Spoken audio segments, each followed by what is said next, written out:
Hey, what's up guys, I'm Arnavino and this is the unboxing and review of the Cherry Mobile Flare HD, the newest series of the Flare family, and it will be out by January of 2014. So, it is a 4.3-inch IPS HD display with a 1.2 GHz quad-core processor and powered by an Android Jelly Bean 4.2.2 and 1 GB of RAM. The camera is a 12 megapixel back and a 5 megapixel front and also a quad band mode. So let's take a look first what's inside the box. So here's the unit, a color black version, but still we don't know if they will release a white version of the Flare. The next one is the portable charger, which is a 1000 mAh, but as you will see, it is the old version, which is a larger version compared to the Flare S charger, which is the new and the smaller version. So here is the battery, and with a 1800 mAh, which is I think so far the highest battery pack of all the Flare series. And another one is the headset with a microphone and talk button, which is also another fresh look from their stock headsets. And of course, the typical micro USB to USB cable for charging and data transfer. And the user manual is now a glossy type print version. And new to its package is the free jelly case, which is a lavender color. So that completes the unboxing, and here is the actual look when you put the free jelly case on it. So from the previous Flare S, some users noticed that the USB port is not fitted on the case. But here, as you will see, it is perfectly fit to it. But unfortunately for me, I find it a bit hard to press the power button when there is a jelly case on it. Okay, so before we boot up this phone, let's take a look at the back, and you will notice that the SIM slot is in the center orientation, similar with the Burst 2.0. So don't be confused, it is still a dual SIM. They are just on the similar location, and on the left side is the micro SD slot, which is capable up to 32 GB of memory. So let's take a closer look at the unit.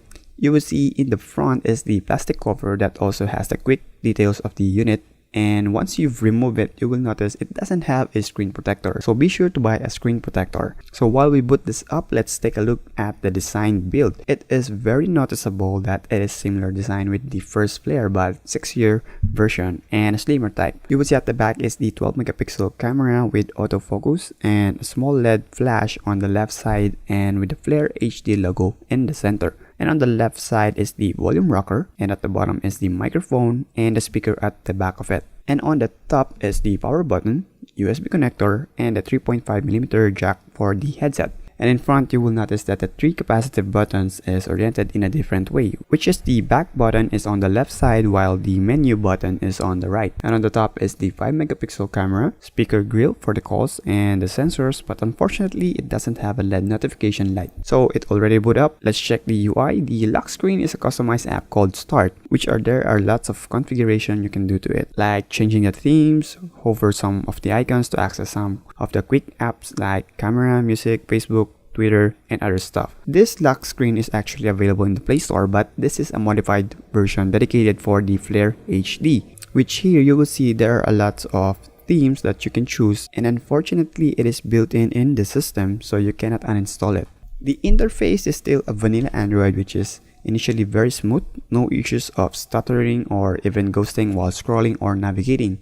The display is really gorgeous. It's really an IPS HD display with a 1280 by 720 screen resolution with also a 320 ppi. So with a 4.3-inch display, you will really see how crisp and sharp the details on the screen. Touch typing is really responsive even on a landscape or portrait mode, and so far no dead spot on any point. And take note, it is a 5 multi-touch capable phone, so no issues of touch or collide bug upon testing this phone. I tested it out with a stylus capacitive pen. The results are fair enough, usable but not that responsive when you're drawing pretty fast. So let's proceed with the camera. It is a stacked camera app with some added features, which is usually on some Cherry mobile phones you will not see this feature. I have taken different shots from a good lighting environment and also both outside and inside the mall, which is the result is pretty impressive. I have compared it with the Omega HD 2.0 shots, and it was totally better than the Omega HD 2.0. The edges are sharp and the details are very noticeable, and even on video mode it is really decent and can capture up to 1080p in a fine settings. But just to correct, upon checking again the settings on the metadata of the video, all video sizes has a frame rate of 29.9, which is also a 30 fps, so which is impressive. It can be compared to to a higher model of the Cherry Mobile phones. But the only downside is the LED flash. It is really quite a bit low, so tweaking is needed in order for it to become brighter. Going into the sensors, so far it has 4 available sensors, which are the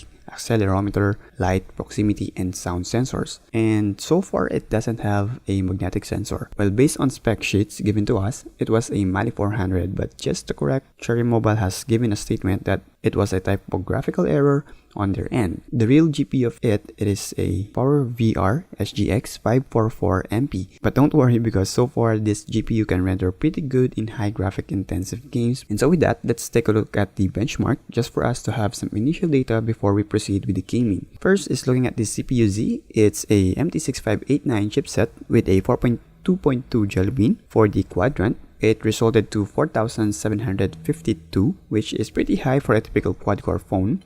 And for the refresh rate, it has a 57.83, and for the nanomark, it resulted to 43.4 FPS. And for the last benchmark is the Antutu, which on my end resulted to 13,297. The good thing about this phone, it is not only a quad band, but also a dual 3G SIM slot, which means you really don't need to swap your SIM card in order just to use the 3G network on your other SIM. Browsing on a Wi-Fi and HSPA connection is pretty smooth, fast loading, and responsive as well. And even the Wi-Fi coverage is pretty good.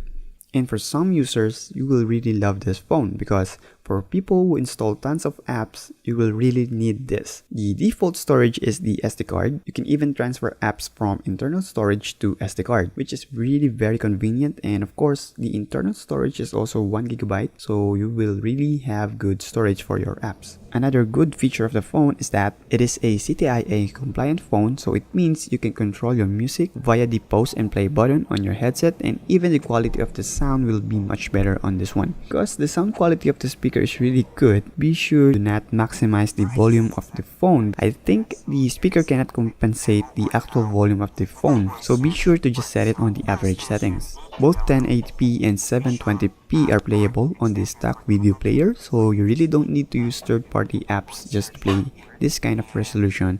It will be smooth on the fly. So for the gaming part, very impressive. It can handle casual and 3D graphic intensive games. So I separated the video for the gaming. You can go click the annotation buttons there so you can watch the full video of all the games I tested the phone with. But overall, I did find some issues on the Asphalt 8. It's quite having a stutter or skipping frames while playing the game, but then it is still playable and manageable, but you can always lower the display settings of the game for you to have a better experience. But overall, it can handle 3D graphic intensive games. So in terms of battery life, when you're using it for gaming and pushing it to the full settings, you will encounter heating on the back, but then it is not that hot as the other phones. It is the usual heat that you encounter on the typical smartphones. But with that, also it can affect the battery. So for having a 1% drop, you might see a larger drops like 2% to 4% of drops on the battery. So overall, for full gaming usage, it can last 3 to 4 hours. But if you're going to use a battery saver app, it might give additional juice for about an hour. But for a typical usage, both gaming and social media, it can take around 6 to 8 hours without the battery saver. But for a standby time, it can last around 12 to 16 hours with a battery saver to control the usage of the Wi-Fi and other stuff that uses much battery power. So that is my unboxing and review of the Cherry Mobile Flare HD. For the price, Cherry Mobile has not yet given us the exact price, but they said it is a very affordable phone and it will not be greater than 6,000. So we can expect this phone, it will be around 4 to 5,000. But my overall verdict for this phone, it is really one of the promising Flare series, both for multimedia and gaming phone. This is one whole package: good display, good performance, decent camera, very elegant looking phone, just right for its size. Although the battery is small, but then you can always use a power bank for you to have a backup power. And with that, if you like this video, don't forget to press that like button at the bottom of this video and give a thumbs up. And if you have feedbacks, suggestions, and comments, feel free to post it at the bottom of this video. And don't forget to subscribe on my channel for more unboxing and review of gadgets. And again, I'm Arnovino, and see you on my next video.